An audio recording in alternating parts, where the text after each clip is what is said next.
以后再说吧。你，哎，师尊，不用惧难。师尊，我悟了。已经悟了。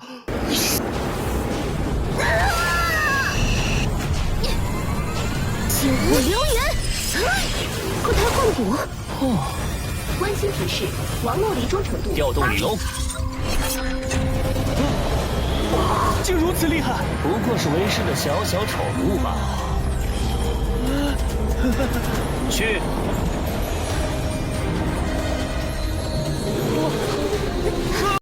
Halo guys, berjumpa lagi di channel Ruang Office. Dan di sini Mimin selalu mendoakan kalian dalam keadaan sehat ya, agar kalian bisa selalu mengawal Donghua yang akan Mimin rangkum kali ini. Di video kali ini, Mimin akan menceritakan Donghua yang berjudul Yin Si Jongmen. Dan bagi kalian yang baru bergabung, Mimin saranin agar menonton video sebelumnya dulu. Linknya ada di deskripsi. Oke, tak usah berlama-lama, langsung saja kita masuk ke alur ceritanya.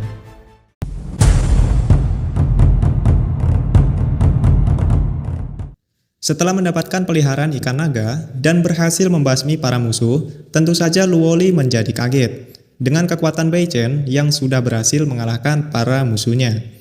Bahkan kini Luoli seketika berlutut meminta Bei Chen agar menerima dirinya sebagai muridnya. Hal tersebut tentu membuat Bei Chen merasa senang, karena dengan demikian misi dari sistem kini telah terselesaikan dan berhak mendapatkan hadiah, yakni Aula Sekte Abadi. Namun sebelum itu, Bei Chen bersikap seolah-olah sektenya tidaklah menerima murid yang biasa-biasa saja.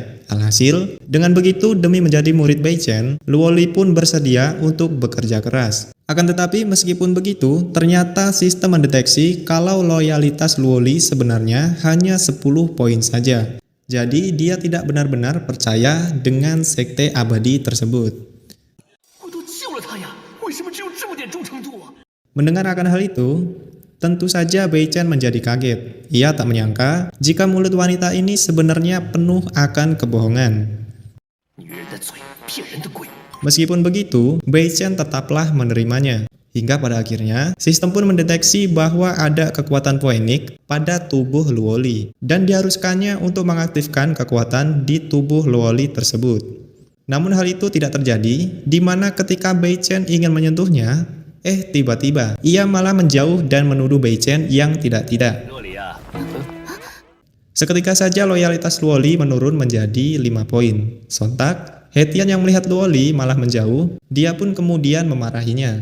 Dia bilang jika barusan gurunya ingin memberikan kekuatan. Di sana, Bei Chen kemudian pergi dan dihentikan oleh Luoli. Awalnya, Bei Chen mengira Luoli akan memintanya untuk memberikan kekuatan tersebut. Namun ternyata, dia malah bertanya di manakah tempat tinggalnya. Singkat cerita, Luoli pun memasuki kediamannya. Jelas, dia merasa kesal dengan tempat tinggalnya yang begitu lusuh. Di luar kediamannya, Bei Chen akan membangun aula utama yang sebelumnya diberikan oleh sistem di tubuhnya. Sebelum itu, Bei Chen menyebutkan kata sandi untuk membangun aula utama di Sekte Abadi. Di saat itu, Luoli menghampirinya dan menanyakan kalau di kediamannya terdapat banyak alat perkakas yang perlu dipindahkan. Akan tetapi, Bei Chen dengan gayanya, ia malah mengatakan beberapa kalimat yang bertujuan agar Luoli tidak memindahkan perkakas itu. Setelah Luoli pergi dan mengerti, barulah Bei Chen bergumam jika perkakas tersebut tidak bolehlah dibuang, karena semua perkakas itu masih digunakan untuk menambang. Di sana, Bei Chen pun memasuki aula utama Sekte Abadi. Ia merasa kagum akan keindahan yang ada di dalamnya. Dan lagi-lagi, perasaan gembira yang telah ia rasakan nyatanya tidak selalu bertahan lama. Di mana sistem mengingatkan Bei Chen untuk segera mengaktifkan tubuh poenik dari tubuh Luoli. Selama ia berhasil mengaktifkannya, maka aula ini akan secara resmi menjadi miliknya. Namun jika gagal, maka aula ini akan ikut menghilang. Mendengar itu, maka jelas Bei Chen tak ada pilihan lain dan segera bergerak menuju ke kamar Luoli. Ia harus segera mengaktifkan kekuatannya sebelum waktunya habis. Ia berjalan mengendap menuju kediaman Luoli. Namun pada akhirnya, dari arah belakang, Hetian malah menghampirinya. Dia bertanya kemanakah gurunya akan pergi. Namun, Beichen tidaklah menjawabnya dan malah balik bertanya, apa yang dilakukan Hetian di tengah malam begini. Keduanya pun malah mengobrol sampai akhirnya Luoli pun keluar sembari memegang sebuah kapak. Bahkan kejadian di luar kediamannya ini membuat loyalitas Luoli kembali menurun hingga ke angka 3 poin. Situasi di sana pun menjadi mencekam hingga pada akhirnya Beichen dengan gaya seorang guru lantas memberikan sebuah buku latihan. Alhasil, dengan begitu Hetian berpikir bahwa kedatangan gurunya ini hanya ingin memberikan buku latihan tersebut kepada Luoli. Beichen mengatakan jika buku ini sangatlah sulit untuk dipahami dan mengharuskannya untuk mempelajarinya secara perlahan-lahan. Akan tetapi, dalam sekejap, Luoli malah sudah memahaminya dan membuat Beichen dan Hetian menjadi kaget bukan main. Hetian merasa tidak berguna dan sekaligus menyadari kalau kecepatan pemahaman seperti inilah yang diinginkan oleh gurunya. Kembali, meskipun Beichen tidak pernah memahaminya, ia berlagak seorang guru yang menanyakan pemahaman Luoli dari buku tersebut. Beichen merasa tidak berguna, karena semua penjelasan dari Luoli sama sekali tidak ia mengerti. Baik Hetian maupun Luoli, mereka menanyakan apakah penjelasannya itu sudahlah benar. Namun karena tidak ingin kehilangan harga dirinya, jadinya Beichen mengatakan bahwa penjelasan tersebut itu masih berantakan dan belum benar 100%. Luoli sedikit bertanya-tanya dengan perkataan Beichen karena barusan yang dia katakan bukanlah isi dari buku tersebut, melainkan itu hanya dasar-dasarnya saja. Di saat kecurigaan menyelimutinya, barulah Hetian menyimpulkan perkataan gurunya yang ingin mereka memahaminya. Kemudian Beichen berbalik dan menanyakan perasaan Hetian setelah melakukan terobosan ke level 5. Sontak pertanyaan barusan membuat Luoli menjadi bingung dan semakin mencurigainya.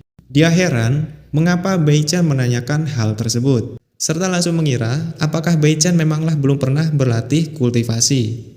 Namun kembali kecurigaan Luoli harus dipatahkan oleh kesimpulan Hetian yang selalu memujinya. Alhasil, Hetian pun menyebutkan perasaan setelah melakukan terobosan, yakni kekuatan spiritual dan juga tubuh fisiknya menjadi semakin kuat. Mendengar hal itu, Beichen mengerti dan akan segera mempraktekannya. Jadi perlu juga dijelaskan guys, nyatanya Beichen ini barulah mencapai ke level 3. Jadi, jika ingin menerobos, dia harus mengerti dulu bagian tubuh manakah yang harus diperkuat duluan. Alhasil, jawaban barusan membuatnya akhirnya mengerti kalau untuk melakukan terobosan, diharuskan melakukan memperkuat aura spiritual dan juga tubuh fisiknya. Setelah itu, Hetian kemudian menanyakan apakah di Sekte Abadi ada teknik latihan ilmu berpedang. Dengan gayanya, Beichen menjawab jika keterampilan tersebut memanglah ada. Tapi dia beralasan kalau keduanya belumlah bisa untuk mempelajarinya. Nah sebenarnya Beichen tidaklah memilikinya, hanya saja dia selalu punya cara guys untuk berpura-pura. Di saat yang sama, sistem di tubuhnya kemudian memberikan misi kepada Beichen untuk menebang pohon sebanyak 66 buah. Selama Beichen berhasil, maka ia akan dihadiahi sebuah keterampilan pedang, yakni teknik langit terbakar. Tak basa-basi, Beichen segera pergi. Namun sebelum itu, ia terlebih dulu mengambil kapak dari tangan Luoli.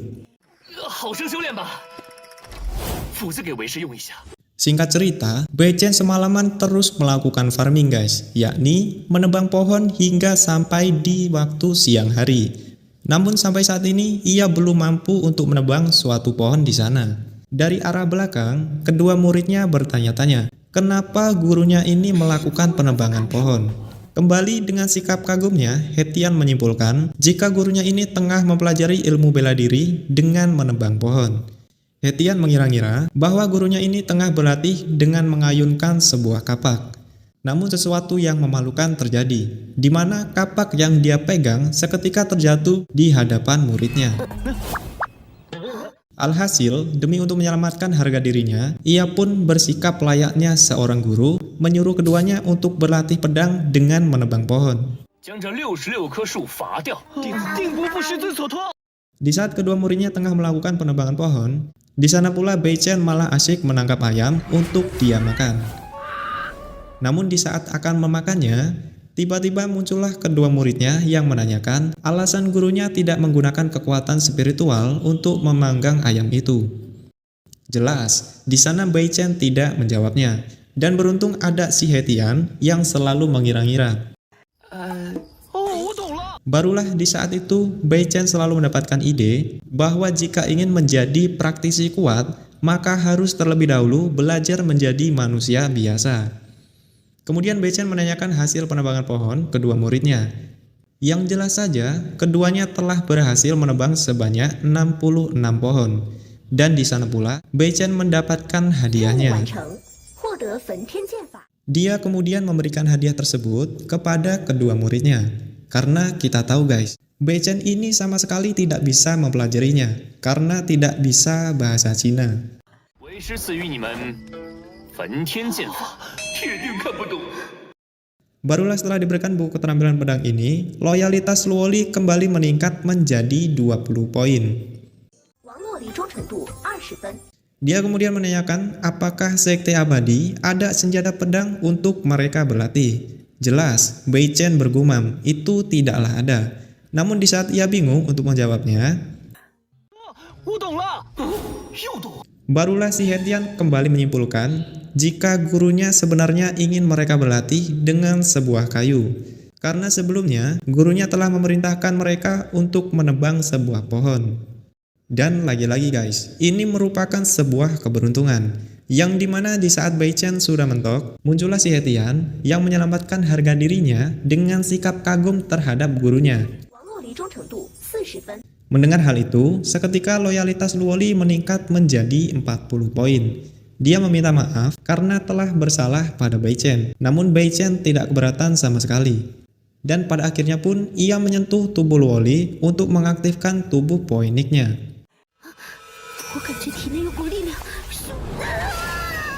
Seketika kekuatannya pun sungguh luar biasa, yang dengan spontan loyalitas Luoli pun kembali meningkat hingga 80 poin.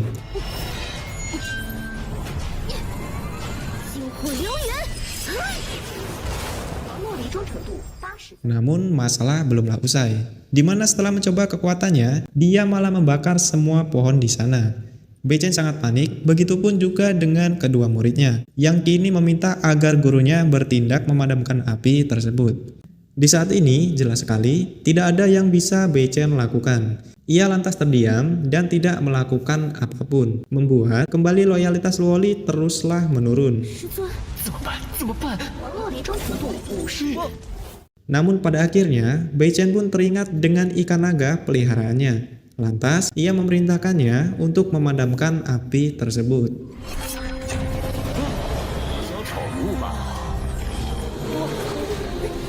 Barulah, kedua muridnya dibuat takjub. Bahkan seketika loyalitas Luoli kembali meningkat menjadi 100 poin. Yang pada akhirnya, Luoli pun mempercayai Bei Chen bahwa dia bukanlah orang sembarangan. Kemudian scene berpindah di kediaman sang kaisar.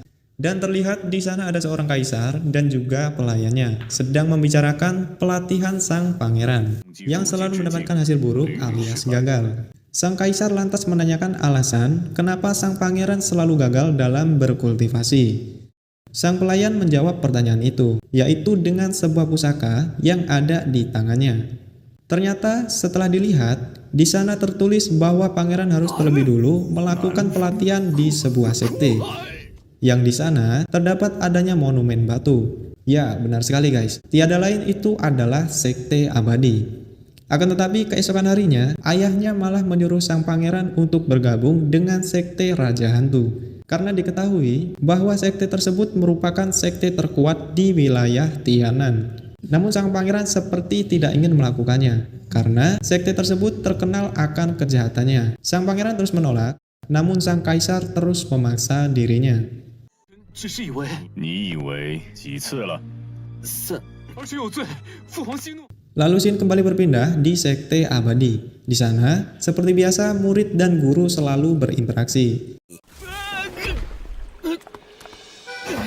Baik Luoli maupun Hetian, mereka melaporkan hasil dari latihannya masing-masing. Seperti biasa, Bei Chen teruslah terkejut-kejut dengan perkembangan kedua muridnya ini yang sungguh luar biasa. Namun dengan sikapnya yang berpura-pura tenang, lantas meminta kedua muridnya untuk memperlihatkan hasil dari latihannya. Jelas, melihat ini, Bei Chen menjadi ketar-ketir guys. Ia tak menyangka kekuatan muridnya ini sungguh sangatlah kuat. Luoli yang ada di sampingnya lantas meminta saran kepada gurunya untuk memperbaiki teknik yang sedang mereka latih. Hetian berpikir jika gurunya memperlihatkan teknik berpedang menggunakan sebuah rumput. Namun, hal itu tidak terjadi karena Bei Chen mempunyai banyak cara untuk mengelabui para muridnya ini. Dia bilang dirinya tidak akan memperlihatkan kekuatannya, karena jika dikeluarkan, bisa saja semua tempat di sini akan menjadi hancur. Kembali, di sana kedua muridnya pun percaya. Dan lagi-lagi, Bei Chen memerintahkan kedua muridnya agar kembali berlatih. Dan setelah keduanya pergi, kemudian sistem di tubuhnya kembali memberikan misi kepada Bei Chen untuk merekrut lagi seorang murid. Selama Bei Chen mampu merekrut murid lagi, maka seperti biasa, dirinya akan mendapatkan sebuah hadiah. Waktu demi waktu berlalu. Bei Chen teruslah menunggu murid manakah yang harus ia jadikan murid nantinya. Apakah benar yang akan ia jadikan murid itu adalah sang pangeran? Oke, karena ceritanya sudah selesai, maka Mimin di sini pamit undur diri. Baiklah, segitu saja pembahasan kali ini. Semoga dapat menghibur kalian semua. Dan semoga kalian tetap sehat selalu ya guys, agar terus bisa nonton video-video di Ruang Movies. Sampai jumpa di video selanjutnya.